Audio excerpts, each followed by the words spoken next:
Alam niyo po bang pinakamabilis sa paraan para maging masaya? What is the quickest and easiest way to be happy? Ito po, yung tingnan mo sa buhay mo kung ano yung meron ka. To see and appreciate what you have. That is the quickest and easiest way to be happy. And what is the easiest way to be sad? Anong pinakamabilis at madaling paraan para naman maging malungkot? Yung tingnan mo sa buhay mo, yung wala. When you're trying to find what is missing in your life, you will be sad and miserable. Ang kasabihan, happiness is not having everything, but happiness is being thankful for everything in your life. So the question is, are you thankful for what you have in your life? Have you looked around at your life?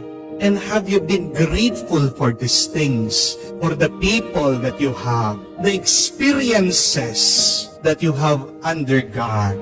Dahil kung hindi mo pinapansin, tinitignan, pinapasalamatan ang mga bagay-bagay sa buhay mo, magiging malungkot ka. Amen? Remember that gratitude is a free antidepressant. Merong po mga ibang tao, depressed, may sakit. Ang sakit nila, chronic sadness. Palaging nalulungkot. At ano po ang binibigay ng doktor? May gamot silang pinapainom sa kanila. Pero hindi mo kailangan uminom ng gamot para maging masaya ka. Napakasimple lang. Manatili ka, buksan mong iyong mata, buksan mong iyong tenga, buksan mong iyong puso, at tanungin mong iyong sarili, ano ba ang nandirito sa aking buhay? Sino ba ang nandirito sa aking buhay? Ano na ba ang aking nagawa sa buhay? See, Jesus was also doing this in the gospel. He was listing his accomplishment and Jesus was praying over them to the Father. Jesus was presenting them to his Father. Sabi niya, I have glorified your name. I have finished the work which you gave me to do. I have proclaimed your name to men. I have given them your word. Kaya nga masaya ang ating Panginoon. Kasi meron siyang natapos sa mga pinapagawa ng kanyang Ama. Oo, marami pang kailangan gawin eh. Hindi pa talaga tapos ang misyon. Hanggang ngayon, tinutuloy natin ang misyon na iniwan ng ating Panginoon. Pero hindi ibig sabihin, dahil meron pang kulang, hindi ka na magpapasalamat.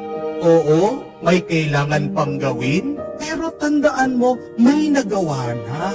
At ang tanong, nagpasalamat ka na ba doon sa natapos na? I want you to remember this, my dear friends, that you should not wait for everything to be perfect, for you to be grateful. But please, be grateful, and then everything will be perfect.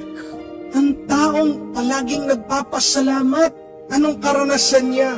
Karanasan na masaya dahil ganap may nakompleto na. Ang problema sa atin, pag dumadaan tayo sa problema, nawawalan tayo ng pag-asa. Our problems make us hopeless. And what does hopelessness mean? Anong ibig sabihin ng walang pag-asa? You do not see any way forward. Di po ba? Kaya nga sinasabi ng iba, wala na po talaga, Father eh. Wala nang solusyon, wala nang magawa. When you are hopeless, you are blind to the future. Bulag ka sa paparating. Bulag ka sa pwedeng gawin.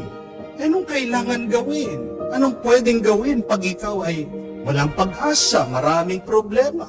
Manatili ka muna at pwede kang lumingon at tignan anong nangyari, ano nang nagawa mo, ano nang natapos mo. Remember that, my dear friends. When you cannot see any way forward, just remain where you are and look back. Look back at what you have accomplished in your life. Because many times, we thought that we would not survive our problems. But look, here we are, still alive, surviving, breathing, and thriving. Maraming beses, kala natin, mamamatay na tayo sa mga problema. Maraming beses, gusto natin sumuko, pero tingnan mo naman, hanggang ngayon, nandiyan ka, hanggang ngayon, buhay ka, hanggang ngayon, nagpapatuloy ka.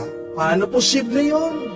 Walang iba ang tumutulong kung hindi ang Diyos. Nagtutulak sa iyo, nagpapalakas sa iyo ay ang kanyang grasya. Count your blessings. Look at your accomplishments. Do not be in despair. And thank God for those accomplishments. You'll become happy. Tignan niyo po, napakarami dyan. Yung magjojowa, yung mga in relationship, di ba? Palagi nag-aaway. Lagi sasabihin, break na tayo. Ilang beses sinabi na, wala na tayo, wala na talaga. Pero mga ilang araw lang, ilang linggo, babalikan na naman. Di po ba? Ilan na ba yung mga sinasabi na, wala na talaga, wala nang pera, daming utang. Pero nababayaran naman ng mga utang. Di po ba? Bigla-bigla, dumarating yung pambayad sa utang. Nagkakaroon ng pera, pambayad sa utang. Nakakayanan naman. Hindi naman nakukulong dahil sa utang. Yung mga iba, nawawala ng pag-asa dahil may sakit. Pero nakakalimutan yung mga napakaraming beses din na nagkasakit tayo. Nagkasakit ka dati, gumaling ka, gagaling at gagaling ka pa. Kung maniniwala ka, kung aalagaan mong yung sarili, mangyayari. Kung posible nun, bakit hindi posible ngayon? Hindi po ba? Kaya nga, huwag tayong masyadong mag-alala. Ang kailangan mong gawin, manatili ka lang kung nasaan ka. Mas maganda, manatili ka sa Diyos. Tignan mo kung ano ang nandyan sa iyong buhay.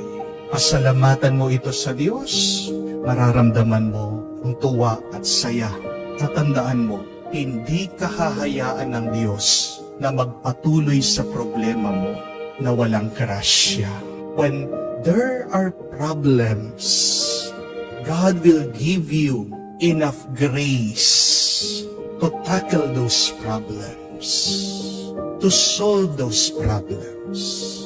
If you have solved problems in your life before, you can solve your problems still now through your perseverance and through God's grace.